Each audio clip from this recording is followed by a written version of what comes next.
Today we're going to talk about how to DIY raccoon-proof your feeder. If you're anything like me, this is what your gravity feeder looks like.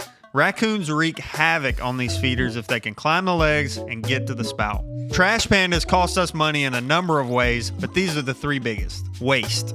With feed in any type of feeder, even as simple as a covered trough, when raccoons throw feed over the side or out of the chute, it is now sitting on the ground in the elements and it will go bad. Feed theft. Raccoons can eat, but they aren't the only freeloaders. Possums, hogs, and other non-targeted species move in to benefit from their thievery. Feeder damage. I've replaced multiple boss buck spouts thanks to the acrobatics of these bait bandits. Raccoons also can influence whether a deer walks up to your feeder depending on how aggressive it is or how many other friends he has with him. So we trap and eliminate raccoons to keep numbers down. But $15 for some corrugated pipe, worth a shot. No tape measure, so we're going measure none and cut once.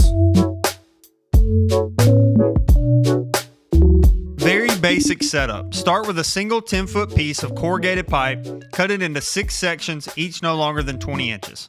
Slide 2 pieces on each of the 3 feeder legs. That's it. The idea is that when the raccoon gets to the break between the first piece of corrugated pipe and the second, he won't know what to do. It will spin or make him off kilter enough that he won't proceed in his endeavor to reach the top of the mountain where the kernel corn flows. I cannot imagine that this keeps the raccoons off of the chutes. That'd be fantastic if this fixed that problem. And I don't know. We'll keep you guys posted. Deer are still the priority, and they were completely unbothered. As you can see, we're after season, and I probably wouldn't be experimenting like this the month before deer season, but it didn't have any noticeable effect on deer behavior.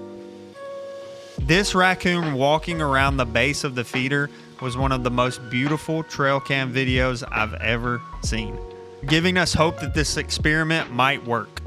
With a feeder like this, raccoons really become the source of your problems as a hunter with all non-target species. Our hogs aren't big enough to reach the spout and rarely tip it over unless it's a huge boar.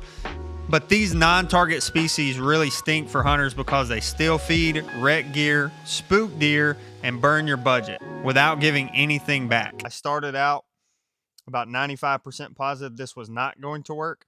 I have shifted over towards probably 60 to 70% positive it is working. So just wanted to get the other one set up and really put it to the test. This feeder happens to be in a lower area that traditionally has more raccoons and hogs. So after the hopefulness of week 1, this feeder will be a real test as to whether the corrugated pipe makes a difference or not. As you can probably hear from the optimism in my voice, I really did think it was working after the first week. I at least thought it was keeping all but the biggest raccoons off the spouts. Well,